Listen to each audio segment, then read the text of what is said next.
Assalamualaikum warahmatullahi wabarakatuh. Perkenalkan dengan saya Nur Fajri dengan NIM 19210400007 dari S101. Baik, saya akan menjelaskan tentang alur pengadaan khusus. Baik, yang pertama itu pengertian pengadaan khusus. Pengadaan khusus adalah pengadaan yang dibedakan karena suatu keadaan tertentu yang tidak memungkinkan penerapan secara umum dengan ketentuan peraturan presiden tentang pengadaan barang atau jasa pemerintah. Pengadaan khusus ini terdiri dari yang pertama itu pengadaan barang atau jasa dalam rangka penanganan keadaan darurat. Pengertian pengadaan dalam rangka penanganan keadaan darurat yaitu kegiatan pengadaan barang dan jasa dalam masa status keadaan darurat yang ditetapkan oleh pihak berwenang. Pemenangan keadaan darurat dilakukan untuk keselamatan atau perlindungan masyarakat atau warga negara Indonesia yang berada di dalam negeri maupun luar negeri yang pelaksanaannya tidak dapat ditunda dan harus dilakukan segera. Adapun pelaku yang terlibat dalam penanganan darurat yaitu penggunaan anggaran atau kuasa penggunaan anggaran atau KPA. Yang kedua, pejabat pembuat komitmen atau PPK. Dan yang ketiga itu penyediaan barang dan jasa memiliki tugas.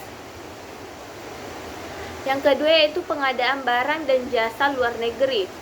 Kegiatan memperoleh barang dan atau jasa merupakan aktivitas setiap tahun yang dilakukan oleh setiap kementerian atau lembaga daerah.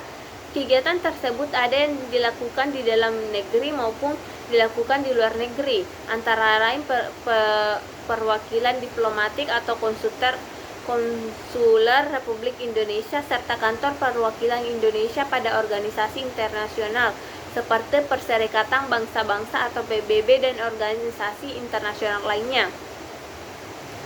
Adapun contoh kondisi pasar di beberapa negara antara lainnya yang pertama pengadaan peralatan kantor di kantor konsultan jenderal atau Konjeng Indonesia di Jeddah, Arab Saudi. Kondisi pasar yang ada di Arab Saudi tidak mengenal tender atau seleksi sehingga tidak bisa mengisi dokumen kualifikasi dan dokumen penawaran. Kemudian yang kedua itu pencetakan surat suara untuk pemilihan umum presiden untuk warga negara Indonesia di Taiwan yang dilakukan oleh kantor dagang Indonesia di Taiwan senilai 2 miliar yang dilakukan melalui tender dan mengundang minimal 3 pelaku usaha jasa percetakan. Selanjutnya itu pengecualian. Pengadaan barang atau jasa yang dikecualikan adalah pengadaan barang atau jasa yang ketentuannya dikecualikan baik sebagian ataupun seluruh dari ketentuan yang diatur dalam Peraturan Presiden Republik Indonesia Nomor 16 Tahun 2018 beserta perubahannya.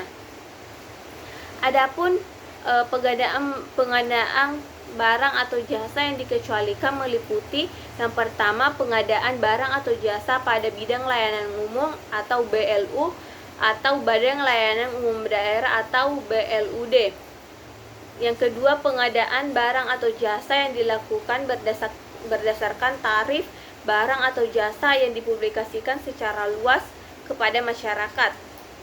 Yang ketiga pengadaan barang atau jasa yang dilakukan sesuai dengan praktik bisnis yang sudah mapan. Yang terakhir yaitu pengadaan barang atau jasa yang diatur dengan ketentuan peraturan perundang-undangan lainnya.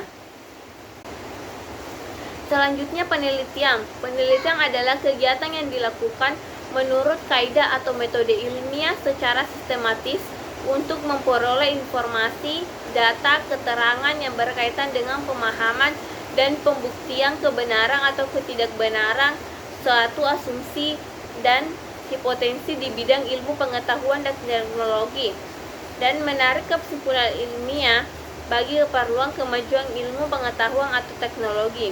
Adapun penelitian dilakukan oleh yang pertama PA atau KPA pada kementerian sebagai penyelenggaraan penelitian. Yang kedua itu pelaksanaan penelitian yang terdiri dari individu atau kelompok individu, kementerian atau lembaga perangkat daerah, Yang ketiga, perguruan tinggi. Keempat, organisasi masyarakat atau ormas, misalnya Ikatan Dokter Indonesia atau Ikatan Angkutan Indonesia. Dan yang terakhir yaitu badan usaha, misalnya divisi Litbang, PT Dirgantara Indonesia, divisi penelitian maupun PT Unilever Indonesia. Selanjutnya yaitu tender atau seleksi internasional dan dana pinjaman luar negeri atau hibah luar negeri. Tender atau seleksi internasional yang pertama itu ruang lingkup PBJP internasional sebagai berikut. Yang pertama, pelaksanaan atau pengadaan barang dan jasa internasional di lingkungan kementerian atau daerah yang menggunakan anggaran pendapatan dan belanja negara. Yang kedua itu pelaksanaan pengadaan barang atau jasa internasional di lingkungan kementerian atau daerah yang sumber pendapatannya baik sebagian atau seluruhnya melalui pinjaman luar negeri atau hibah luar negeri. Adapun metode penyediaan barang dan jasa internasional terdiri dari namun tidak terbatas pada yang pertama tender, kedua seleksi atau penunjukan langsung. Kemudian alur pengadaan khusus. Yang pertama itu perencanaan pengadaan, di mana perencanaan pengadaan ini PBJ darurat sama dengan pengadaan kondisi normal, meliputi identifikasi kebutuhan, analisis ketersediaan sumber daya, dan penerapan cara pengadaan. Yang kedua itu pelaksanaan pengadaan. Pelaksanaan pengadaan berbeda dengan pengadaan pada kondisi normal.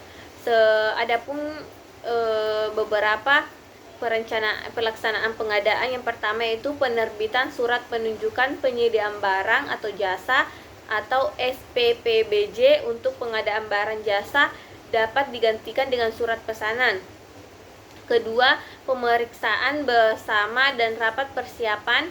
Ketiga, serah terima lapangan. Keempat, penerbitan surat perintah mulai kerja atau SPMK atau surat perintah pengiriman atau SPP. Yang kelima, pelaksanaan pekerjaan. Dan yang keenam, perhitungan hasil pekerjaan. Dan yang terakhir, serah terima hasil pekerjaan. Selanjutnya yang terakhir yaitu penyelesaian atau pembayaran kontrak. Sebagai catatan atau jenis kontrak yang digunakan untuk pengadaan barang atau pekerjaan konstruksi lainnya dapat penanganan keadaan darurat tersebut sebagai kontrak biaya plus imbalan. Dalam kontrak semacam ini, nilai kontrak dihitung berdasarkan biaya aktual ditambah imbalan dengan persentase tetap atas biaya aktual atau imbalan dengan jumlah tetap.